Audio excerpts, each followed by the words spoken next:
राधे राधे दोस्तों। अगर आपको हमारी कहानियां पसंद आती हैं तो प्लीज चैनल को सब्सक्राइब जरूर करें। बारात रात खाली लौट चुकी थी। शादी के मेहमान भी सारे लौट चुके थे।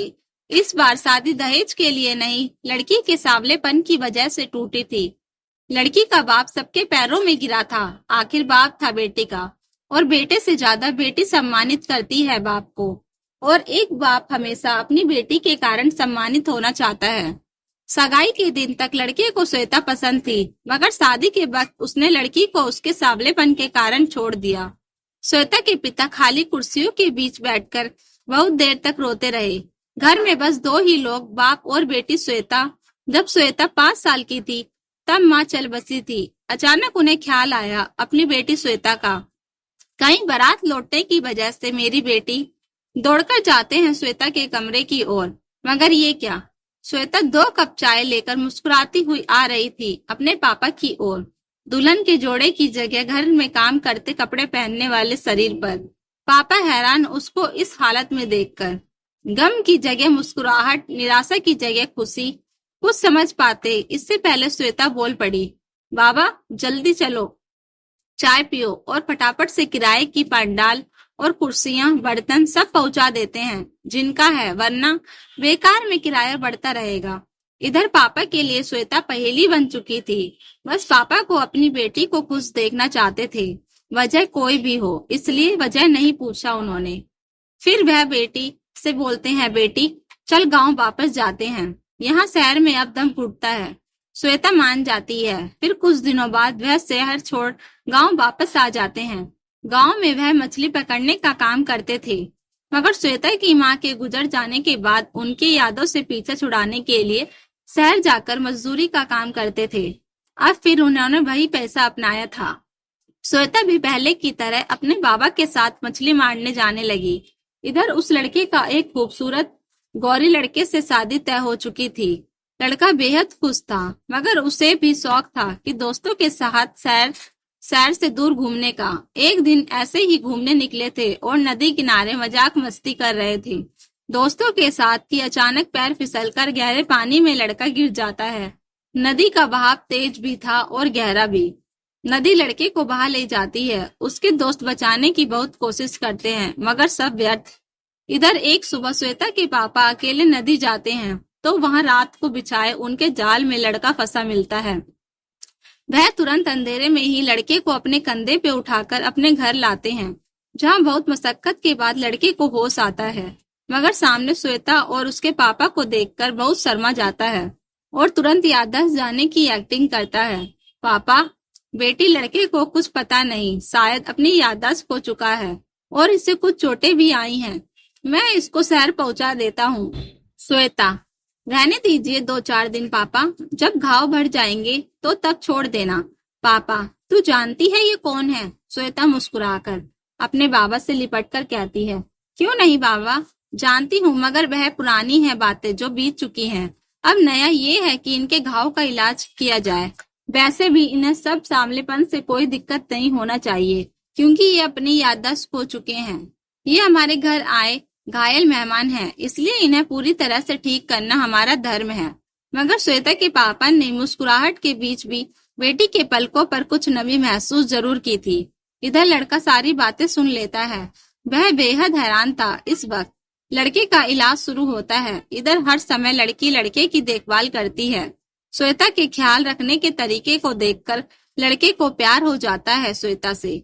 हंसी मजाक तकरार होती रहती है दोनों में। एक दिन जब लड़के का घाव भर जाता है तो लड़का श्वेता से कहता है, मैं कौन हूँ, कहाँ से आया, मेरा नाम क्या है? मैं कुछ नहीं जानता, मगर तुम्हारा अपनापन देखकर मेरा यहीं रहने को दिल करता है हमेशा के लिए। श्वेता, आप चिंता ना करो, हमारे बाबा आपको कल शहर छोड़ देंगे और आपको गाड़ी की छत पर बिठाकर नीचे लिख देंगे कि एक खूबसूरत नौजवान को माता पिता के घर का पता बताने वालों को 1 लाख दिया जाएगा। लड़का, मेरा मजाक उड़ा रही हो? श्वेता, अरे नहीं नहीं, हमारी इतनी औकात कहाँ जो हम किसी का मजाक उड़ा सके। लड़का, तुमने कभी किसी से प्यार किया है? श्वेता, नहीं, मगर किसी एक को मैंने अपनी दुनिया मानी थी, मगर उसने मुझे अपना बनाने से इनकार कर दिया। लड़का, जरूर वह कोई पागल ही होगा जिसने तुम्हें ठुकराने की गलती की है। श्वेता, नहीं नहीं, वह एक समझदार लड़का था। पागल होता तो मुझे जरूर अपना बनाता। लड़का, यदि वह लड़का फिर से अपनी गलती को स्वीकार करके तुम्हें अपनाने आ जाए तो क्या उसे माफ करके उसके साथ शादी करोगी? श्वेता के पापा दूसरे कमरे में दोनों की बातें सुन रहे थे। श्वेता, गलती उनकी कुछ भी नहीं थी, तो मैं कैसे बिना गलती के उन्हें माफ कर दूं? गलती तो मेरी थी। लड़का खुश होकर कहता है कि इसका मतलब तुम उस लड़के से शादी कर सकती हो? श्वेता, बिल्कुल नहीं, अब दोबारा उनसे शादी के बारे में सोच भी नहीं सकती। लड़का, मगर क्यों? अब फिर क्या उलझन है?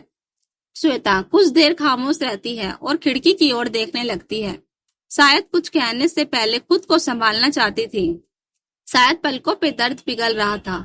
अंदर उसके पापा भी हैरान चकित होकर वजह सुनने को बेताब हैं। लड़का पास जाकर श्वेता को अपनी तरफ करता है, मगर श्वेता की पलकों पर आंसुओं का सैलाब देखकर कुछ कहने की हिम्मत नहीं होती। श्वेता अपनी पलकों को उंगली से साफ करते हुए कहती है, उस दिन मैंने अपने बाबा को उस इंसान के पैरों पर सर रखकर मेरे लिए गिड़गिड़ाकर रोते हुए देखा था। मेरे उस बाप को जो मेरा अभिमान, मेरा घमंड है। पता है, उस दिन मैं अकेले में रोई थी। बारात लौट चुकी थी, लोग आस्ते आस्ते जा चुके थे, मगर एक शख्स ऐसा भी था जो अपनी बेटी के लिए सबके पैर पकड़ पकड़ कर थक सा गया था। वह सिर्फ अकेला बैठा था अपनी तकदीर पर रोने के लिए। खिड़की से बहुत देर तक मेरे उस बेबस बाबा को नमी आंखों से देखती रही, जो मेरा सब कुछ था। मैंने अचानक अपनी पलकों को पोंछा, फिर ठीक से धोया और दुल्हन के वस्त्र खोलकर दूसरी पहन ली, फिर चाय बनाई। इतना मुश्किल था उस वक्त खुद के आंसुओं को रोकना, क्योंकि उस दिन मेरी जिंदगी लौटी थी मुझे एक लाश समझकर। ये लेख हिमाचली खबर से जरूरी था मुस्कुराना, क्योंकि सामने वह शख्स था जो मेरे आंसू देखता तो शायद जी नहीं पाता। मुझे मुस्कुराना था अपने बाबा के लिए, क्योंकि मेरी खूबसूरत राजगद्दी के मेरे बाबा मेरे राजा हैं और मैं उनकी राजकुमारी। मुझे सांवली मानकर एक शख्स ने ठुकरा दिया, मगर मेरे बाबा मेरे लिए उस शख्स से जब मेरे 5 साल की उम्र में माँ गुजर गई, तब भी इन्होंने दूसरी शादी नहीं की। कहीं उनकी राजकुमारी को कोई दूसरी औरत आकर ना सताए। अंदर श्वेता के पापा का बुरा हाल था। पहली बार वह अपनी बेटी के मुंह से वह दर्द की कहानी सुन रहे थे, जिस दर्द को बाप की खातिर झूठे मुस्कान की चादर से बेटी ने ढक के रखा था। मर्द था वह बाप, मगर बेटी के दर्द ने मोम की तरह पिघला के रख दिया था। इधर श्वेता रोते रोते आगे कहती है, हर बेटी के अच्छे बाप की जिंदगी और मौत बेटी के पलकों पर छुपी होती है। जहाँ बेटी मुस्कुराई वहाँ एक पिता को दोगुनी जिंदगी मिलती है, और जहाँ बेटी रोई बाप एक तरह से मर ही जाता है। मैं सांवली थी उनके लिए, मगर मैं अपने पापा के लिए एक परी, एक राजकुमारी हूँ। उन्होंने बारात लौटा दी मेरी दहलीज से, मगर मेरे पापा ने उस शहर को ठोकर मार दी जहाँ उनकी राजकुमारी का अपमान हुआ था। अब आप ही सोचो, कैसे कर लूं शादी दोबारा उस शख्स से जिसने मेरे खुदा को अपने कदमों में झुकाया हो। माना सांवली हूँ मैं, मगर हूँ तो एक बेटी ही। लड़का पलके झुकाए सुनता रहा। सर उठाया तो वो भी रो रहा था, एक सांवली लड़की के दर्द को सुनकर। लड़के को कुछ नहीं सूझा तो अपने आप एक हाथ उठाकर श्वेता को सैल्यूट कर बैठा और धीमे से कहा, क्या मैं तुम्हें एक बार गले से लगा सकता हूँ? श्वेता कुछ नहीं कहती, मगर लड़का तुरंत श्वेता से गले लगकर बस इतना ही कहता है, भगवान करे मुझे एक सांवली लड़की मिले। अरदास है मेरी कि मुझे तुम ही मिलो। फिर श्वेता को उसी हालत में छोड़कर श्वेता के पिता के कमरे में आता है, जहाँ श्वेता के पिता बैठकर रो रहे थे। लड़के को देखकर अचानक खड़े हो जाते हैं, मगर तब लड़का उनके पैरों में गिरकर माफी मांगता है और खड़े होकर कहता है, मेरी याददाश्त बिल्कुल ठीक है, मगर आप ये बात श्वेता को मत बताना, वरना ये गुनाह पहले गुनाह से बड़ा होगा।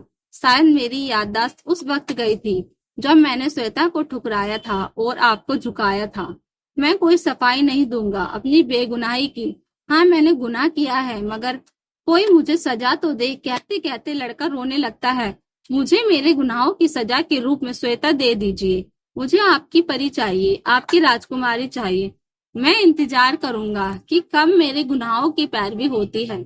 उस दिन जज भी श्वेता होगी और वकील भी श्वेता। सजा दे या रिहा करे, मैं बस उसका ही हूँ। इतना कहकर लड़का कहता है, बाबा अब आज्ञा दीजिए हमें, हम निकलते हैं। एक दिन और यहाँ रहा तो मैं जी नहीं सकूंगा, श्वेता का गुनहगार बनके। लड़का निकल जाता है। श्वेता दूर तक जाते देखती रहती है अपनी जिंदगी को, मगर पलकों में एक उम्मीद की नमी थी उसके वापस आने की, क्योंकि श्वेता लड़के और अपने बाबा की बात सुन चुकी थी। बाबा, श्वेता तू एक बार और सोच ले, क्योंकि यह पश्चाताप की आग में जल रहा है। तेरी खुशी किसमें है पता नहीं, मगर मेरी खुशी तो तू है। और तेरे बाबा का दिल कहता है कि चल फिर तुझे सजा दूं, दुल्हन के रूप में उसी लड़की के साथ जिसने तुझे सांवली कहा था। श्वेता, बाबा हम तो बस आपको खुश देखना चाहते हैं। लोग जितना भी नफरत क्यों ना करें हमसे, जितना भी सताएगा क्यों ना, हमें कोई फर्क नहीं पड़ता, मगर जिस दिन आपको दुखी देखा मैंने उस दिन टूट जाऊंगी मैं।